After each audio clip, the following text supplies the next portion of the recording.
주님 십자가상 우리 제촉하시네. 복음 들고 예루살렘 향해 일어나. 사도행전 23장 12절에서 마지막 절 35절까지 말씀을 나누고자 합니다. 사도 바울이 예루살렘에 올라가서 복음을 전하고 이방 나라의 순회 전도를 선교 여행을 했던 것을 보고를 다 했는데, 소아시아에서 왔던 유대인들이 바울을 엄모해가지고 바울을 죽이겠다고 하니까 이제 잘못하면 생명의 위협을 느끼는 상황에서 로마의 천부장이 바울을 그들로부터 이제 빼내가지고 병영 안으로 바울을 데려가 있는 상태에 있었습니다. 그런데 이제 사도 바울이 그 로마의 시민권을 가지고 있다는 말을 들은 천부장이 굉장히 그 사도 바울의 문제를 중요하게 다루고 있고 아주 지혜롭게 대처하고 있는 것을 보게 됩니다. 그리고 12절에서 13절에 보면 40명의 유대인들이 사도 바울을 죽이기 전에는 먹지도 마시지도 않겠다 단식을 결정하고 40명이 매복하여 따라다니면서 바울을 죽이려고 하는 계획이 있다는 것을 알게 된 겁니다. 자, 그래가지고 이들이 얼마나 치밀하게 계획을 짰냐면 사내들인 공회에 이야기를 해가지고, 사내들인 공회가 낮에 열리니까 열리도록 해놓고 천부장에게 연락해서 바울을 좀 데리고 오라고 하면 이 경비가 허술한 틈을 타서 오는 도중에 바울을 죽이려고 계획을 짠 겁니다. 근데 그것을 하나님의 은혜로 사도 바울의 조카가 그것을 알게 되어서 병영 안에 있는 바울을 면담해 가지고 이 사실을 알려준 겁니다. 그러니까 바울이 얼마나 또 지혜롭게 행동하느냐 하면은 조카를 보내지 않고 그 조카를 백부장에게 부탁해 가지고 천부장에게 빨리 데려가서 이 조카를 천부장에게 만나게 해줘서 사실을 좀 알게 해달라고 부탁하니까 이 조카를 안내해 가지고 천부장을 만나게 해준 겁니다. 이게 참 하나님의 은혜죠. 사실은 말이 천부장이지 그 군대에 그 보면은 커맨더, 최고의 사령관을 말합니다. 그 사람을 만난다는 게 민간인이 쉽지 않은 일이잖아요. 그리고 점령 군인인 로마의 군대에 그것도 밑에 하위직의 사람이 아니고 제일 위에 있는 사령관을 만난다는 게 쉬운 일이 아니잖아요. 근데 만나게 되어서 이 바울을 죽이려고 하는 유대인들의 음모를 알게 된 겁니다. 그러니까 절대로 공회에 다시 바울을 데리고 가면 안 됩니다. 데려가면은 바울은 죽게 됩니다. 자기 삼촌이 죽게 되는 위험함을 알려준 겁니다.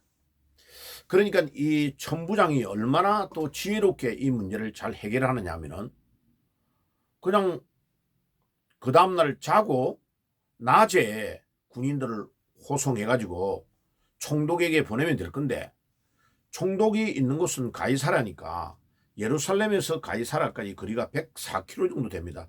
도로로 뭐 비포장도로였지 않겠습니까 옛날에. 그 엄청나게 먼 거리죠. 그런데 이 천부장이 부하에게 명령을 해가지고 밤중에 유대인들이 모르는 사이에 호위해가지고 총독에게 데리고 가도록 지시를 내립니다. 지시를 내렸는데 군인이 470명이 동원됩니다. 한 명의 바울을 동원해 가는데, 데리고 가는데, 호위해 가는데 470명을 동원합니다. 거기에 23절에서 24절에 보면 몇 명이 가는지를 적어놨습니다. 보병이 200명이고 마병, 말을 탄 군인이 70명이고 그 다음에 창을 들고 있는 창군이 200명입니다. 그러니까 도합 470명이 동원된 거예요. 그러니까 마병이 70이니까 말이 70마리가 동원되는 거 아니에요? 이거는 대대급이 동원돼 가지고 가고 있는 거죠. 엄청 한 명을 호위하기 위해서 여러분 470명이 군인이 동원됐다. 이게 이해가 가십니까? 참 이거 하나님의 특별하신 은혜입니다.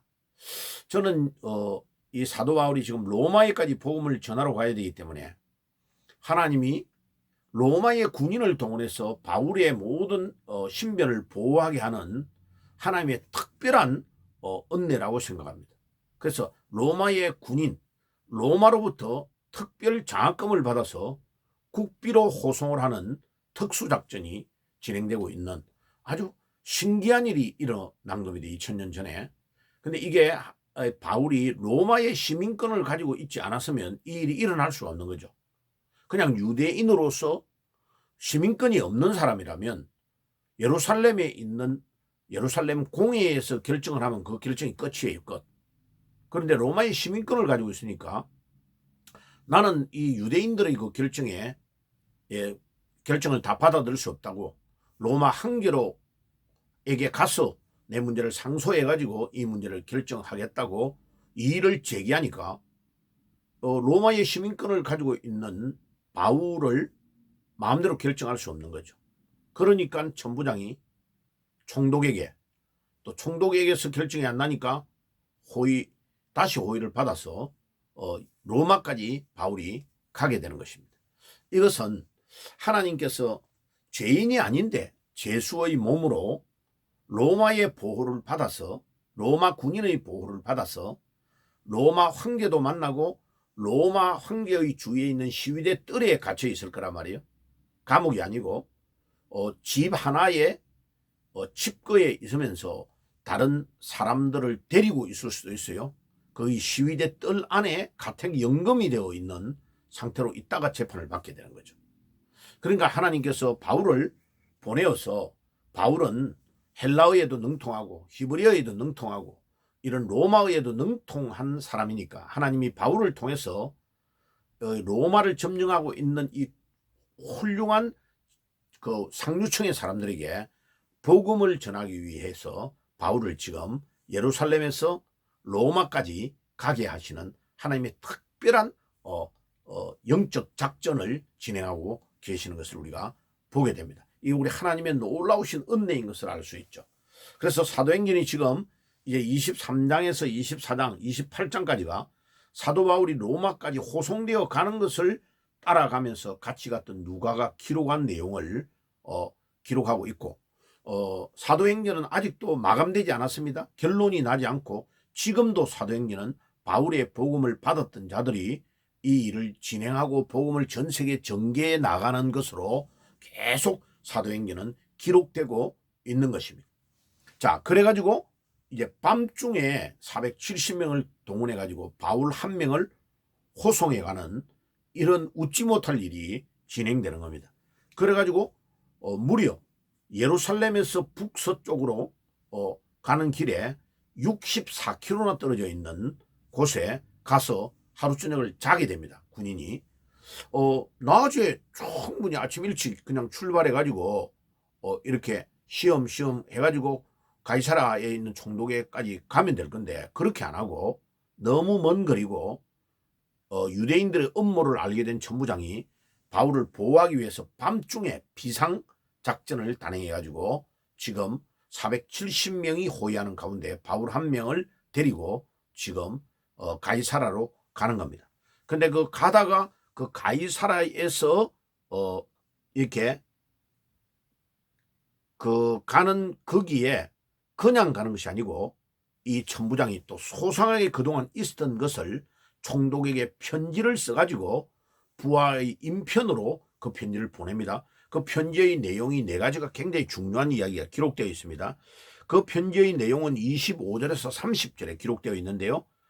그 천부장의 이름이 글라우디오 루시아라는 것을 본인의 이름을 밝히고 있습니다.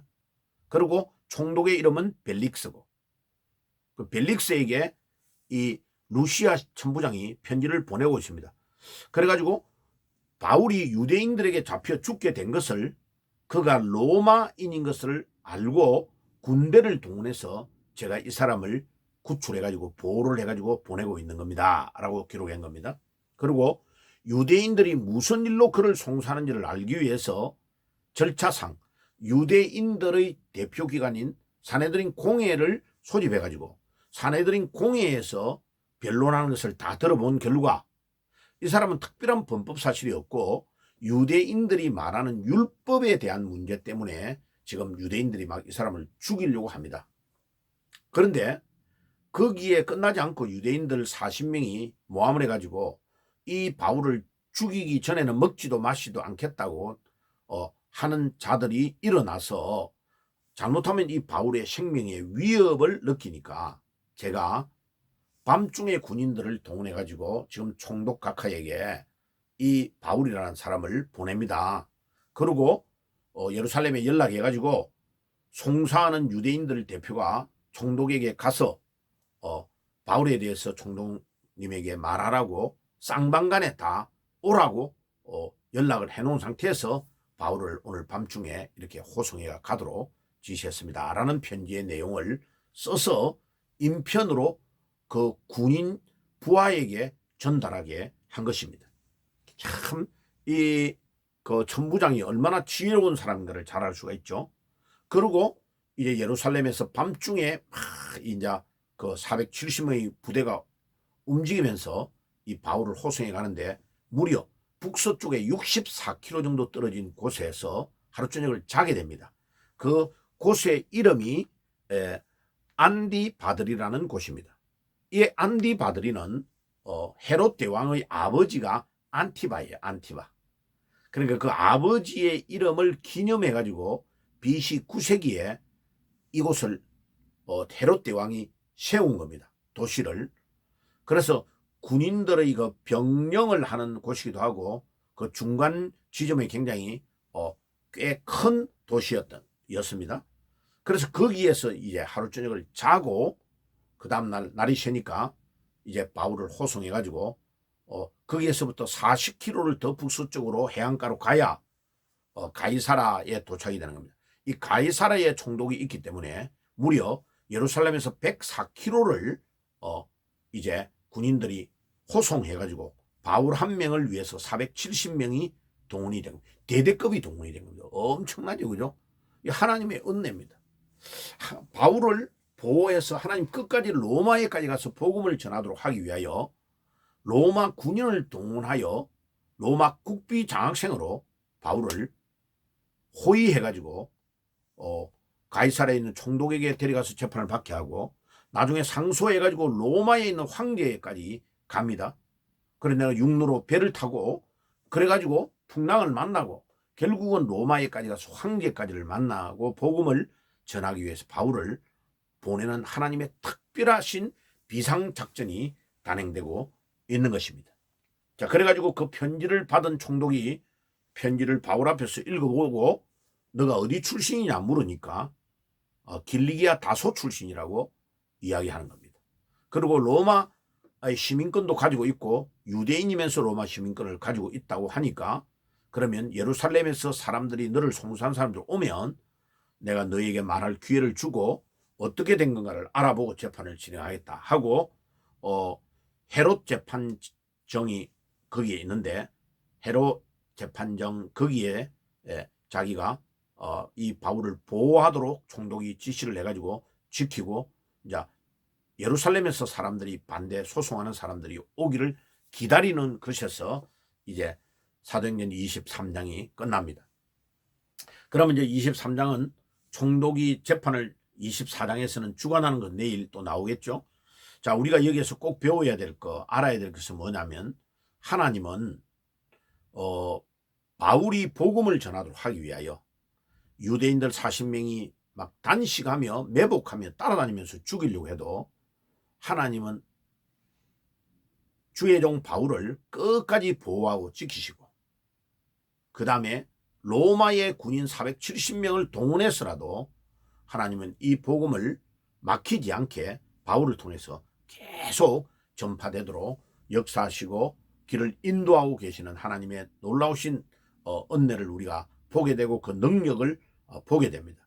자, 그래서 이 바울의 업무가 그렇게 치밀하게 진행될지라도 하나님은 하나님의 능력으로 모든 것들을 다 이기게 하시고 끝까지는 바울을 통하여 복음이 로마에까지 전거되도록 하시는 하나님의 놀라우신 손길을 우리가 보게 됩니다.